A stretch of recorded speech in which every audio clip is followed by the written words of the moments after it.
Why is that vampire? Because you're like biting your arm? No, because it's like the cape, you know, where they, I don't want to get you, you know, Okay, like doing that. Because you wouldn't really bite your own arm. No, no. Give me a chance. Yeah, baby, try just one more night. Then make up your mind. Hi, welcome to the Christian and Tiffany channel. Today we are talking about the Enneagram 8. 8. I'm so excited. We finally got here. We're to number 8. So, almost done. Yay. If you haven't already, want to make sure that you subscribe, make sure that you ring the bell, and you'll get our latest updates. So it's going to be super cool. So today we're going to be talking about the Enneagram 8. We're going to talk about the childhood beliefs, the stereotypes, the strengths, the weaknesses, and how to relate to a Enneagram 8. I've got a lot of experience with relating to an 8 because Christian is an 8-7. So this is going to be a really fun one today because we get to get a little bit of a glimpse inside the mind of a very energetic entrepreneur. It should be fun. I'm a little under the weather, but we're going to push We through both are. and do our very best. So I apologize for any mic spikes that might happen in the inevitable cough. I'll try to, either vampire cough as we teach or a cough to the side. So childhood beliefs of the 8. The world isn't safe. For some reason, when they're younger, they're on guard against betrayal. A lot of times it's because the 8 had to grow up too fast. Maybe it was, and this can be for a number of reasons. And again, this is how the child interprets what's going on, not necessarily the reality of what is going on. So, little on when they're young, they might think, I have to take care of the house. Both of my parents work, and so I've got to do the laundry, and I've got to get the clothes ready, and I've got to make sure that mom has something to eat and dad has something to eat, and the brothers are taken care of, and that everything rests on your shoulders, and so you've got to take care of it. Again, that's the way that, maybe a 9, 10, 11, 12-year-old interprets what's going on. Doesn't mean that it's the reality of what's going on. But the idea is that they take it upon themselves to let go of their childhood because they got to grow up because there's things to do and they got to help and they got to, jump in, which, I think that they instinctively already have a nature to jump in and take charge. Yep. And so in doing that as children, they lose that childhood, that imagination, they lose touch with their emotions early on and just press through to get it done mode. And that translates in adulthood as get it done people that aren't very in touch with their emotions. True. So they are more about the end product, taking control of the situation, make sure that everything's running smooth, that it's going good. So in some ways, I think when you go through the Enneagram, you might look at the 1 and you're like, oh, I have this perception of the way the world's supposed to be and kind of go that way. But if you realize and kind of bring it down to that core childhood belief, again, that somehow they need to control everything so that they're not betrayed, you can kind of hone in on it a little better. Like 1's, their perception is this internal guide of right and wrong. With 8's, their perception is how do I make sure that nobody gets the best of me? How do I make sure that I'm always on top and that no one takes advantage of me? That's kind of their motivation. Yeah, no, that's good. No. Tell us about stereotypes. So stereotypes. So there's a lot of negative stereotypes with 8's, and I feel kind of bad because they are so outspoken. Now, 8's are on the rarer side of in terms of the Enneagram numbers. There's not as many 8's as there are some of the other numbers. But when you see an 8, you pretty much know you see an 8 because they fill the room. I mean, they're very loud, they're very confident, so they're really boisterous. They're not hesitant about sharing their opinions, extremely opinionated. Will talk your ear off if you're willing to listen, and honestly, even if you're not willing to listen, they will still talk your ear off.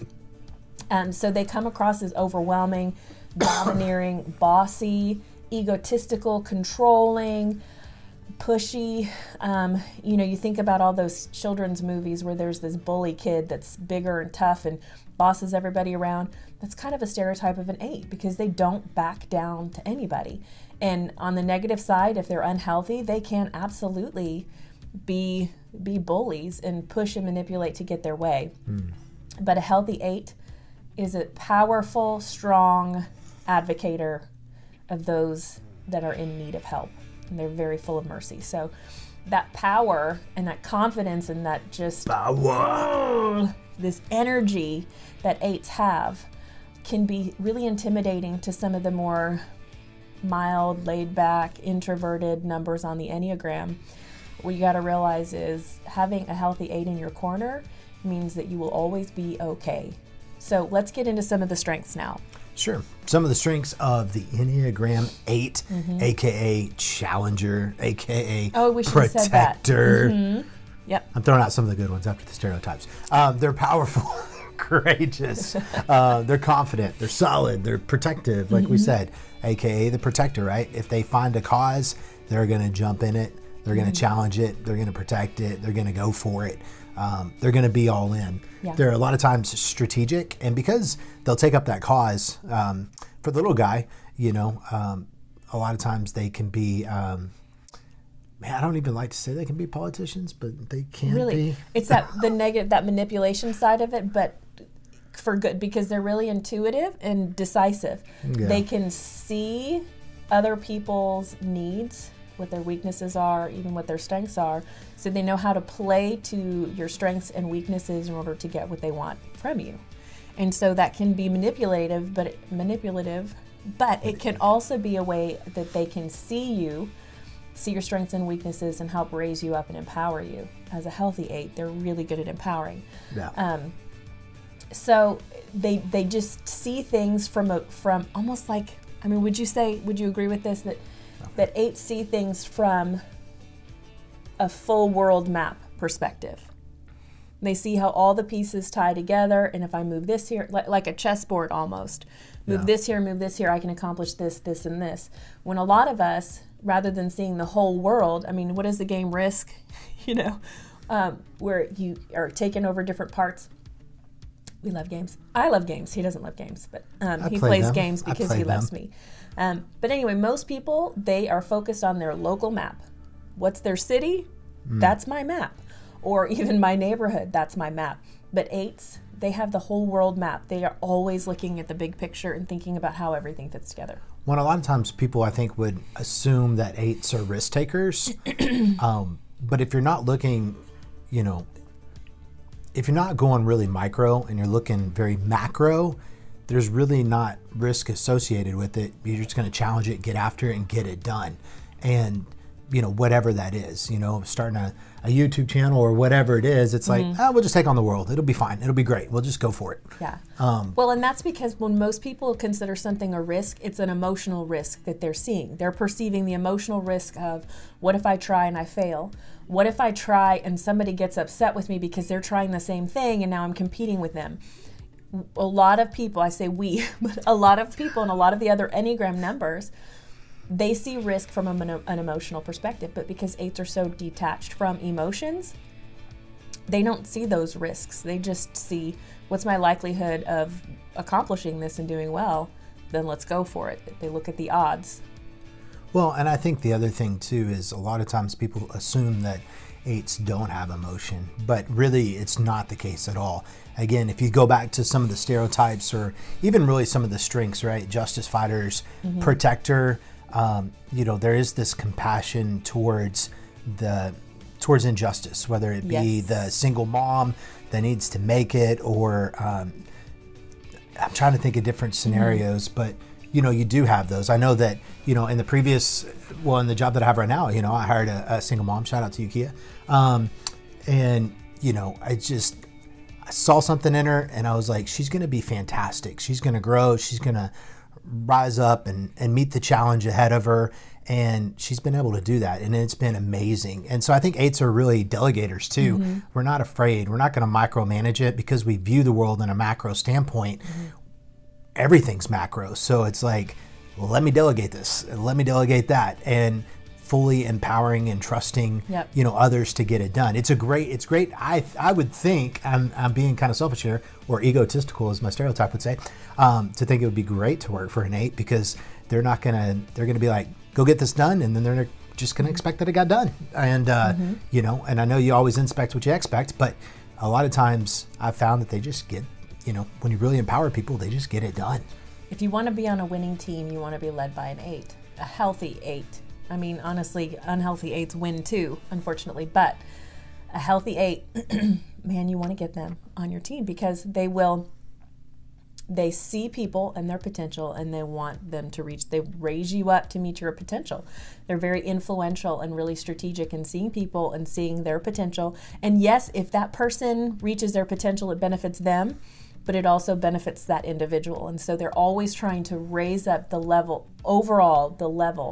of potential in the people in their lives and the people around Absolutely. And I think, you know, to touch on one more strength is really the challenging aspect. You're always looking for challenges in anything that you do. You always have to be challenged. Yeah. And for me, them. They don't want to be bored or comfortable. No. So that might mean, you know, going to school 22 hours, plus having a job on the weekend, plus trying to raise 2 kids, plus wife being pregnant, plus, you know, maybe doing some night school on top of that in a different city. It's always got to be something. And if there begins to be a lull or boredom, you've got to jump into something else. However, as good as challenges and challenging people and products and processes and just yourself is, that can tie into some of the weaknesses too of an 8.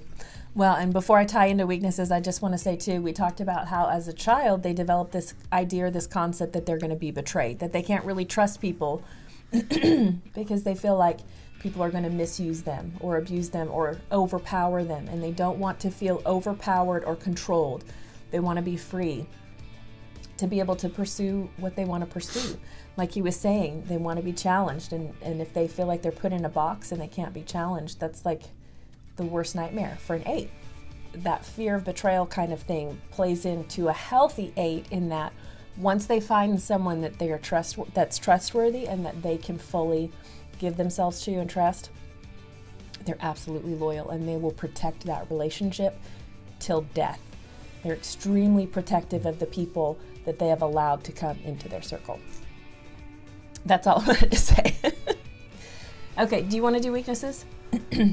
Sure. I don't know if I like that word, but maybe you can't do your own weaknesses. That might be hard. That might be a little difficult. All right, I'll try. I thought you were going to. I was planning to. I would just just say, cough again. Everything is awesome. Everything is cool when you're part of the team. Well, I was going to say an 8, but you know, I guess team works. Okay, so the big weaknesses for an 8 is lust and also rage or anger, and not necessarily sexual lust, although that can be part of it, but it's a lust and a drive and a desire for success, for power, to be bigger, better, greater, to be the best. And some people might wonder, well, you know, for 3s are all about performing and winning and achieving and being the best. How do you tell the difference between, an 8, so rude, between, it smells like steak. Oh my goodness. I should have totally played that off. Anyways, how do you tell the difference between an 8 and a 3 is that 3s are motivated by people pleasing. You know, they want other people to admire them and their success. So they want to win to get attention and accolades from other people. But 8s want to win and want to succeed for self-preservation. That's why they're so focused. So when an 8 is unhealthy, when an 8 is under stress, when an 8 is overwhelmed by life and they just go down to their deep instinctual behaviors, they will do anything to feel like they are on top because inside they feel like they're low and they don't like that. So they overextend their external influences to overcompensate essentially for the struggle inside. So you'd mentioned earlier that, you know, people say that 8s are not emotional, they're not, and it's true that they struggle with being in touch with their emotions. But truly what they don't realize is they are absolutely controlled by their emotions. They just aren't in touch or in control. What did I say? I wrote it down here. They consider themselves unemotional, but they are ruled by strong hidden emotions. So it's like, you know, riding a buck and bronco. You're like in denial that you're on a horse, but that horse is like giving you a wild ride. But you're like, I don't have a horse. I'm not riding a horse, but that horse is what's driving you. So that lust after power and excitement and experiences can really drive an unhealthy 8 to really misuse and abuse their relationships. They become really suspicious and untrusting of people in their lives. And so if they're not doing well and they're unhealthy, they're constantly going to question whether their spouse is going to run out on them, question whether their spouse has seen someone on the side or whatever, just feel insecure about people that should be loyal to them. They're on guard and assuming that if they're not cheating me on me now, then eventually they will. I mean, Which is really interesting because I do remember specifically praying, early on before I got married. I was like, Lord, number one thing I want, and of course I hadn't done the Enneagram, I didn't know anything about it, but the number one thing that I wanted was somebody that I could wholeheartedly trust. That was like my top prayer for a wife. Like, I want somebody that I can wholeheartedly trust, which is weird now looking at it. I'm like, it kind of ties into to who I was, but it was a big deal. I wanted, that person, and I found that person. yes, you did. I did. What? 15 years later. Plus. She's about to be over the hill 40. Gosh, quit that. I married a cougar. Like, Whenever. He's turning she 42. is like, no. In the same month. She's We're both going to be turning 40 in a couple of days. By the time this video comes out, this girl going to be 40. Over the hill, 40% dead, true. only 60% left to live. No, this video will be released and I will still be 39. We might hold it just so she'll be 40. Be older than me. Maybe we'll do a video later about what it's like to live in the 30s and crossing over to his 40s. I don't know anything about that. You'll have to tell me how it is. I mean, the anticipation that we're feeling. Well, We feel like 40 is going to be great. I really feel like 40 is going to be great. We're so off topic. That's what happens when you're sick. How to relate There you go. to the 8. So you want to communicate open and honestly. So here's the deal. Let me just break it down like this. Break it down. This is what it really is. She wrote out all this stuff, but let me just tell you how it really is. Okay, so for an 8, You just don't think I'm be honest and just tell them straight up what's going on. A lot of people like sugarcoating and like, how did I do? But don't really tell them because who knows if they could handle it. And then you wonder like, are they saying what they really mean and blah, blah, blah. Just be straight with an 8. Just tell them, man, that sucked. Okay, cool. How can I make it better? You know what I mean? Like just get to the facts and just tell me the facts and what's going on. And I'm just going to run with that. And there's not like a bunch of guesswork. I'll tell you exactly what I mean every time. And just be like, this is exactly what it is. It goes with the whole trust thing. If they feel like that you're not being honest with them, then they lose trust in you because they can't take you at your word. Yeah. And some numbers, they want to be not lied to, but softened Give me the sugar. a lot. Yeah, they want a lot of sugar on their whatever it is. But Truth. On their truth. Yeah, not me. I'll take it like my coffee black. Just leaded, just straight. Yeah. So much better that way. You don't have to do all that foo-foo stuff and put all that foo-foo stuff on it. You can just have know exactly where you stand, which is awesome. Well, and in addition to shooting it straight with them, is that you also need to shoot. You need to talk. You need to talk. For a lot of numbers on the Enneagram diagram, and we'll show that up here, for a lot of numbers, they would prefer not to have confrontation. They would prefer to, I don't like what he did, it hurt my feelings, but I'm just going to stuff it in because I'd rather not talk about it, because I don't want to upset anybody, because I'm really not that important and my needs aren't important, so I'm not going to say anything. An 8 is somebody you can have a relationship with where not only will they allow you to be expressive of how you're feeling and what you're going through, they need you to be expressive. They need you to talk. Now, let me clarify. They do not want you to say, babe, I had the hardest day and I like we're fighting and this happened. They don't want to hear they don't want to hear our emotions as much. I mean, they want to because they're good people. However, it is difficult for them to be empathetic and to emote with others. However, they want you to talk to them about what's going on in your relationship because they do not like things left unsaid. They just want it all out on the table. They want to know what's going on, how are you feeling. If you just start to act passively aggressive to them, that is a red flag. They don't like passive aggression because it ultimately makes them feel like something's wrong. And if you don't tell them what's wrong, they will begin to fill in that empty space with all sorts of scenarios of why you're upset, which usually are 10 times more extreme than what you're really feeling. Yeah, I don't know about that. I don't know if I agree with that or not. I feel like we're pretty intuitive. Well, you and I are because, Yeah. we're healthy. Yeah. But the average 8, though, like, you really have to, I don't know, are you really intuitive? feel like I am. Yeah. A lot of times we're intuitive. I feel like I am. Maybe I'm not, and that might be the weakness of the 8, shall we? Because I have a tendency to stuff and become passive aggressive.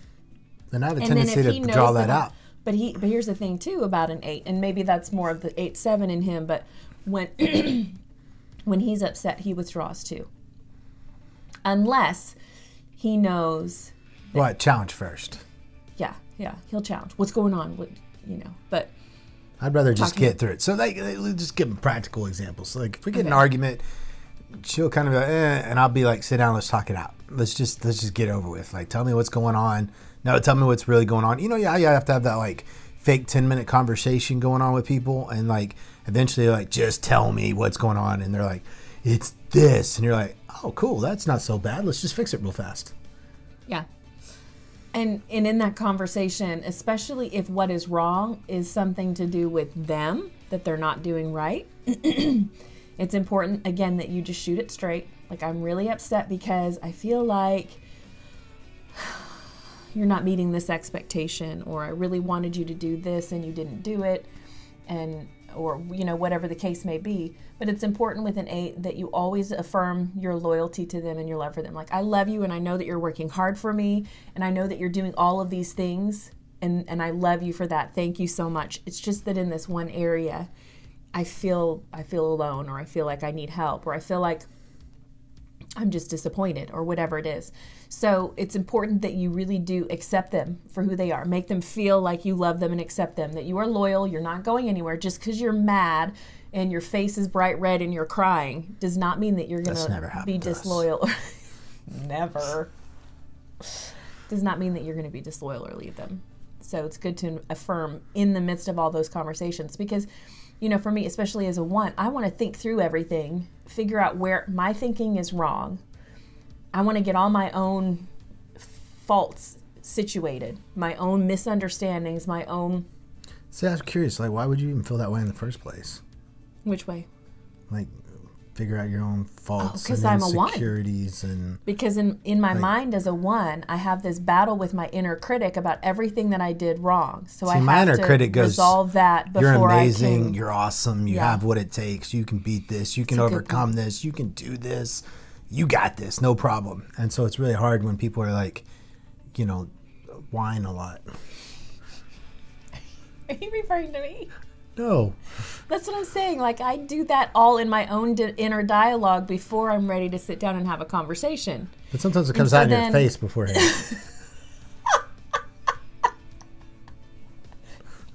Comes out. Oh, my goodness. Pouty face. So sometimes when an 8 wants to talk right now, right here, right now, it's hard because that means he's asking me to go through all of my inner dialogue with him, instead of doing it by myself first and then approaching him and saying, this is the meat and potatoes of the issue. But we could just cut out those 3 days of dialogue and just get to it. That's true. It will take a lot longer. So, and that's the thing about 8s is they're doers. They're get it done kind of people. Let's resolve it. What's the problem? Let's fix it. Let's move on. What's the problem? Let's fix it. Let's move on. They're gifted at that. They're very strategic. They're great team leaders. Yeah, so let's talk a little bit about the wings before we wrap this up. So 8s with a wing 7, they are the ultimate entrepreneurs.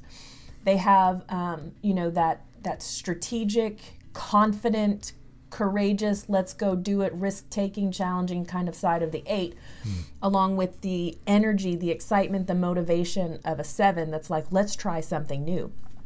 So 8-7s are really good at starting businesses. If they are higher on the 8 side, they're better at maintaining the business. If they're higher on the 7 side, sometimes finishing what they start may be a challenge.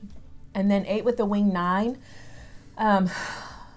they're a walking contradiction, really, because the 8 in them wants to be loud and expressive and let their emotions out. And we said that one of the weaknesses was rage or anger. If they're angry, you're going to know that they're angry. They don't stuff it in like a lot of other numbers do.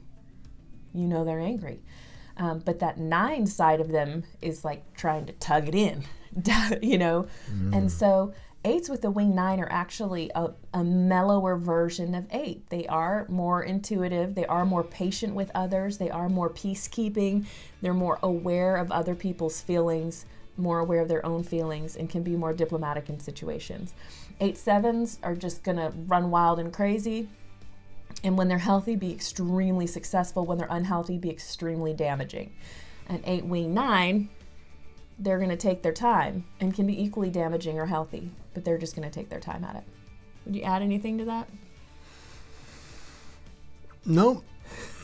Sure wouldn't. Is that you in a nutshell? I guess so. How would you know if you're a 7/8 versus an 8/7? Well, I mean, I just said that. For an 8/7, Did you? you're more ground. Well, sort I of. don't think you did. How would you know? Because I was listening I mean, with my how would you know ears. the difference. An 8 with a wing 7 is somebody who would be a lot more challenging, more aggressive, and they're a lot more willing. I think we talked about this before. They're a lot more willing to set aside the fun in pursuit of a victory.